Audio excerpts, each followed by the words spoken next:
오늘 본문은 예수님께서 우리에게 가르쳐 주신 기도입니다. 그래서 주의 기도문이라고 합니다. 이 기도문은 예수님께서 친히 가르쳐 주셨기 때문에 우리는 이것을 아주 귀하게 여기면서 매주 또 매일의 예배마다 함께 고백하는 겁니다. 종교개혁자 칼빈은 주기도문을 가리켜 작은 복음이라고 했습니다. 이것은 헬라어로 72단어, 우리말로는 49단어로 된 기도문입니다. 곧 그리 길지 않은 짧은 기도문이지만 그 속에 우리 그리스도인들이 고백해야 하는 핵심이 다 담겨져 있습니다. 사실 예수님께서 제자들에게 이 기도를 가르쳐 주신 것은 제자들의 요청 때문이었습니다. 누가복음 11장 1절을 보면 이런 말씀이 있습니다. 예수께서 한 곳에서 기도하시고 마치심에 제자 중 하나가 여짜오되 주여, 요한이 자기 제자들에게 기도를 가르친 것과 같이 우리에게도 가르쳐 주옵소서. 예수님께서 기도를 마치시고 나니 제자들이 기도를 가르쳐 달라고 했습니다. 곧 예수님이 기도하는 모습을 보니 나도 예수님 같이 기도하고 싶다 하는 열망이 생겨난 것이죠. 여러분, 예수님의 생애를 한마디로 말하라면 기도하는 삶이었습니다. 예수님은 한적한 새벽 미명에도 기도하셨고 아직 어두울 때에도 기도하셨고 또 때로는 밤을 지새우면서도 기도하셨습니다. 공생애를 시작하기에 앞서서는 40일을 금식하며 기도하셨고 5,000명을 먹이실 때에는 떡을 떼사 기도하셨습니다. 변화산에서 영광스러운 모습으로 변화될 때에도 기도하셨고 죽은 나사로를 살리실 때에도 기도하셨습니다.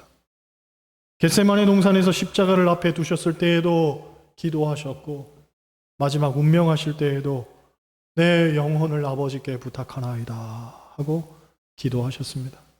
성경은 말하기를 우리를 위해서 죽으시고 부활하신 예수님께서는 지금도 하나님 우편에서 우리를 위하여 기도하고 계신다고 말합니다.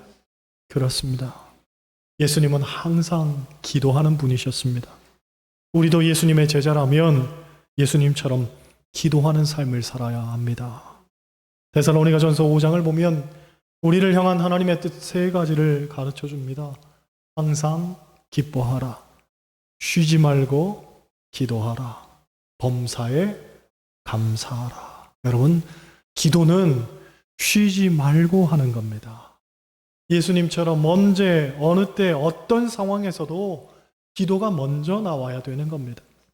스펄전 목사님은 말하기를 기도하라를 기뻐하라와 감사하라의 중간에 둔 것은 기도가 그 둘을 받쳐주는 기둥이 되기 때문이라는 겁니다. 곧 기뻐하기 위해서는 기도해야 되고 기도하면 감사가 넘쳐나게 된다는 거예요. 여러분, 우리가 기쁘게 살고 싶다면 또 감사하는 삶을 살고 싶다면 기도를 쉬지 말아야 되는 겁니다. 종교개혁자 루터는 말하기를 기도를 쉬면 믿음의 열정을 잃는다고 했습니다. 웨슬리 목사님은 기도가 식어지면 사랑도 식어진다고 말했습니다. 빌 하이벨스 목사님은 기도를 안 하면 영혼의 호흡이 끊긴다고 했습니다. 그리스도인에게 있어서 기도는 필수 불가결한 일이라는 겁니다. 어느 교회에 아주 열심히 신앙생활하던 집사님이 계셨습니다. 주일 예배는 물론이고 수요 예배, 금요철학, 새벽 예배까지 한 번도 빠지지 않고 늘 기도하는 집사님이었습니다. 그런데 언제부턴가 예배를 한두 번씩 빠지기 시작하더니 점점 교회도 안 나오고 기도도 안 하는 거죠. 알고 봤더니 낚시에 빠져서 예배 시간에 낚시를 하러 가는 겁니다. 그래서 목사님이 이 집사님을 찾아가서 말했죠. 집사님, 교회도 안 나오고 기도도 안 하고 낚시만 하러 다니면 어떻게 합니까? 그랬더니 이 집사님이 고개를 푹 숙이면서 말합니다. 목사님, 교회에서 예배를 드리면 몸은 교회에 있지만 마음은 낚시터에 가 있고 낚시를 하러 가면 몸은 낚시터에 있지만 마음은 교회가 있으니 그래도 몸보다는 마음이 교회에 있는 것이 더 좋을 것 같아서 저도 모르게 그만 하더라는 거예요. 가끔은 저에게 이런 말을 하는 분들이 있습니다. 목사님, 아시지요? 저도 마음은 교회에 있는 것, 저도 기도하고 싶은 것, 목사님 아시지요? 안타깝지만 저는 모릅니다. 기도를 안 하는 것은 그 자체로 문제지 다른 이유가 필요치 않습니다. 기도하지 않는 데에 자꾸 이유가 생기고 자기 나름대로의 명분으로 합리화하고 있다면 그건 심각한 문제입니다. 기도는 하고 싶을 때 하고 하기 싫으면 안 하는 게 아닙니다. 기도는 쉬지 말고 항상 해야 되는 것입니다. 그런데 성경학자들은 제자들의 요청에서 아주 중요한 한 가지를 꼬집습니다. 그것은 제자들이 우리에게 기도에 대해서 가르쳐 달라고 한 것이 아니라 주님, 기도를 가르쳐 주십시오 하고 말했다는 거예요. 다시 말해 기도에 대해서가 아니라 기도 그 자체라는 거죠. 이건 굉장히 중요합니다. 왜냐하면 기도에 대한 것은 단순히 지식적 충족일 뿐이라는 거죠. 무슨 말이냐면 일례로 어떤 사람이 기도에 대해서 많이 알고 있습니다. 그래서 기도를 가지고 논문을 쓰기도 하고 기도에 대한 것들을 가르치기도 합니다.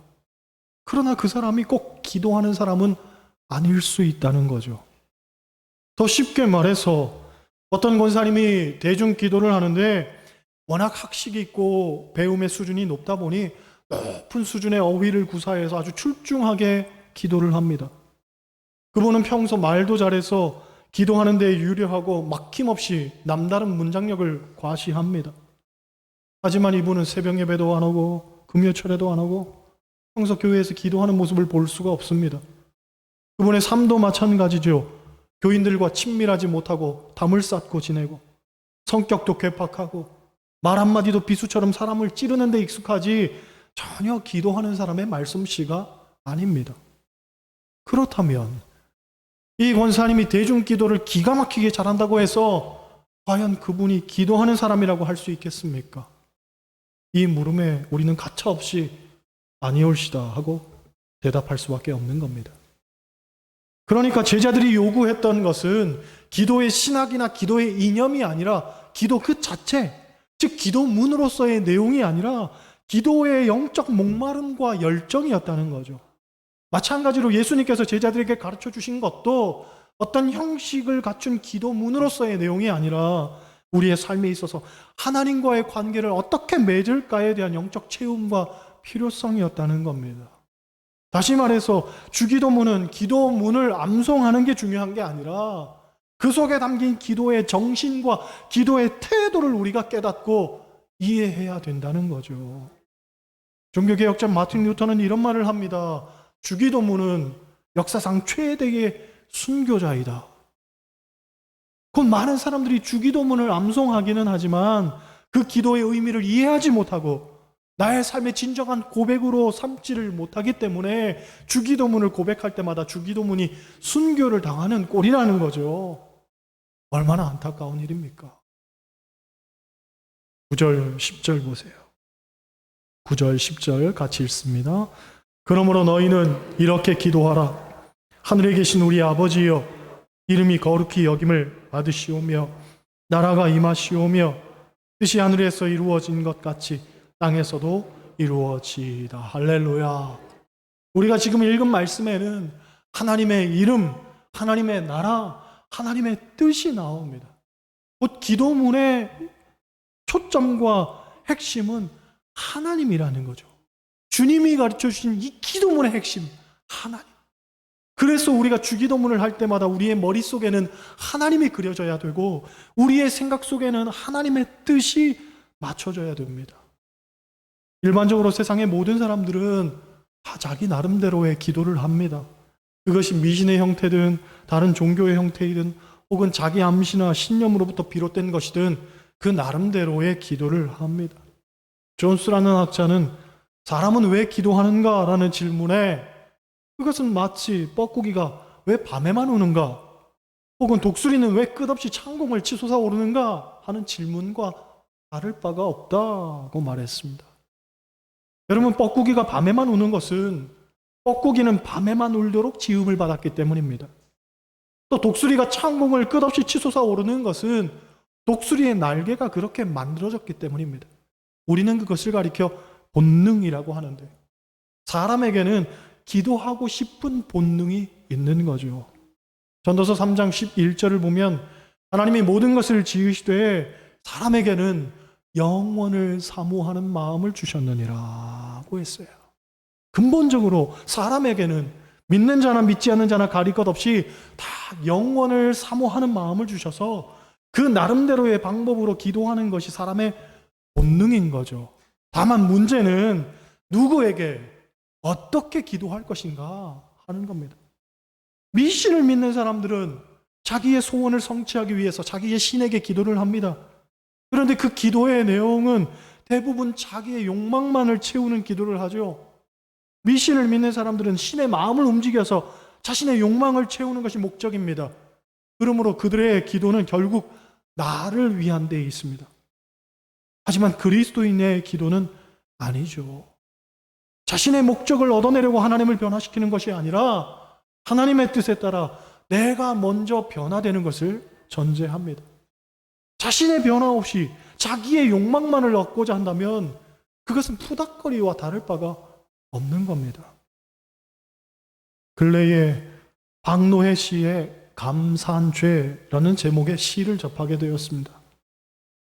감사하는 것이 어떻게 죄가 될 수 있겠냐고 반문하겠지만 이 시를 읽고 나서 저는 마치 뒤통수를 얻어맞은 것 같은 기분이 들었습니다. 시의 내용을 풀어서 말씀드리면 이렇습니다. 젊어서 홀몸이 된 어머니가 평생 힘든 일을 하며 5 자녀를 키워냈습니다. 낯선 서울 땅에 올라와 노점상으로 쫓기고 여자 몸으로 공사판을 뛰어다니면서도 남보다 도와주는 사람이 많았음을 늘 감사하며 기도했습니다. 아비 없이 가난 속에서 연좌제에 묶인 새끼들도 환경에 굴하지 않고 바르게 자라나서 큰아들과 막내는 성직자로 하나님께 바치고 다른 아들은 민주운동가로 나라에 바치며 감사기도를 하며 살았습니다. 그런데 나이 80이 넘어 곰곰이 생각을 해보니 감사했던 죄들이 생각이 나더랍니다. 거리에서 리어카 노점상을 하다 잡혔을 때에 홀몸에 자식들 5을 키워내야 하는 처지를 하는 단속반들이 자기를 봐줘서 감사기도를 했는데 그때 다른 사람들은 단속반에 끌려가 벌금도 물고 리어카도 뺏긴 것을 생각하지 못했다는 거죠. 공사판 십장들이 몸 약한 자기를 많이 배려해줘서 자기는 일이 늘 끊이지 않아서 감사했는데 다른 사람들은 일거리를 못 얻어 힘없이 돌아섰던 것을 몰랐었다는 겁니다. 민주화하던 내 아들 나라에 바쳐 감사기도 드릴 때 다른 어머니 아들 딸들은 살아 돌아오지 못했던 것을 모르고 내 새끼 하면서 바보처럼 감사기도만 하고 살았으니 내가 일평생 감사한 죄를 짓고 살았다며 새벽녘 팔순 어머니가 흐느끼며 울더라는 거죠.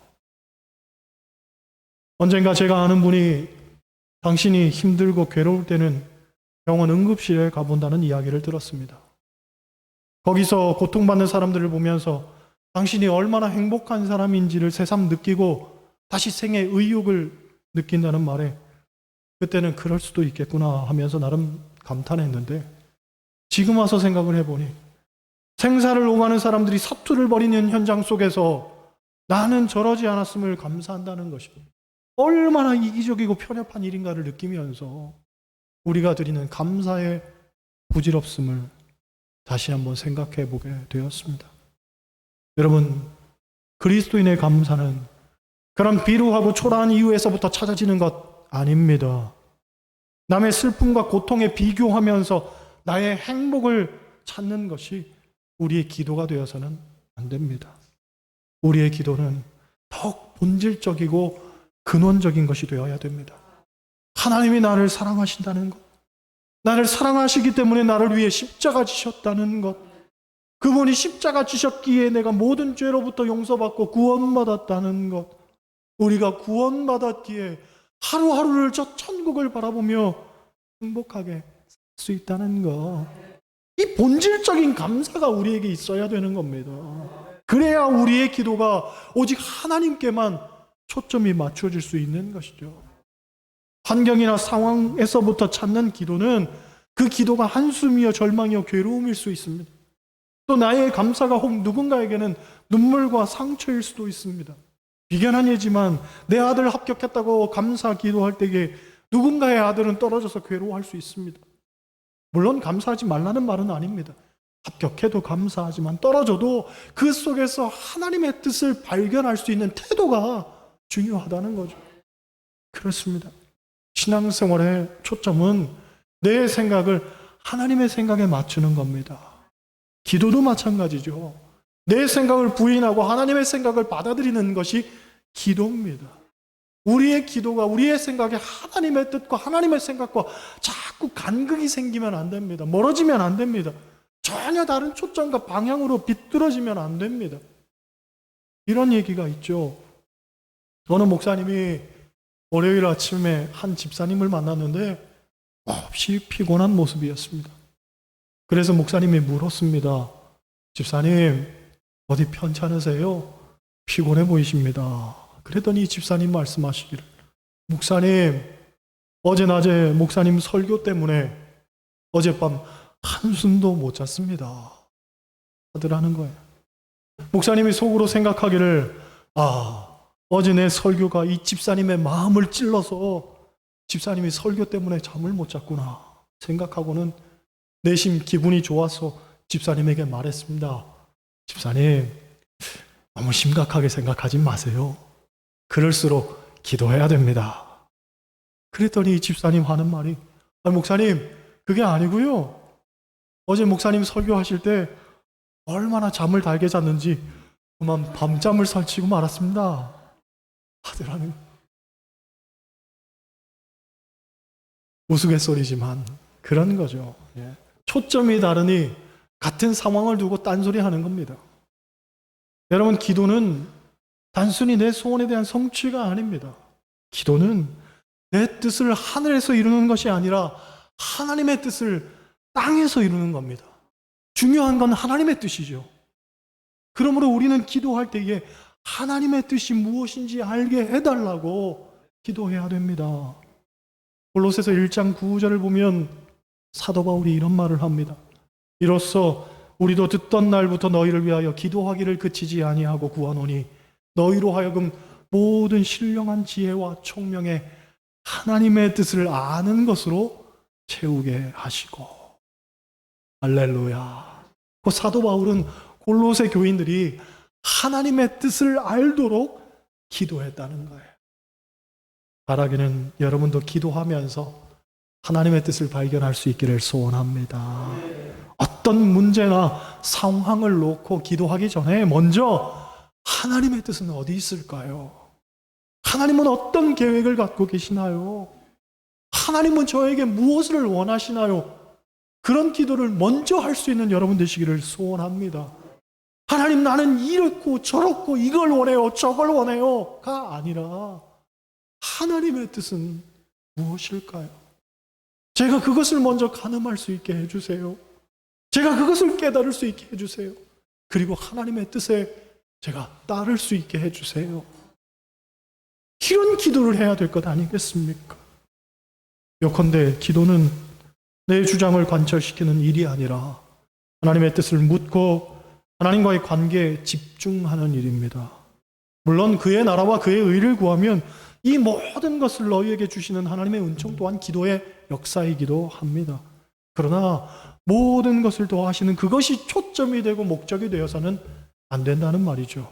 우리는 오직 하나님, 오직 아버지, 그것이 전부고 모든 것이 되어야 됩니다. 모쪼록 여러분의 기도가 하나님의 뜻 안에서 그 뜻을 살피고 또한 그 뜻 안에서 응답되는 역사가 있기를 주님의 이름으로 간절히 축원합니다. 기도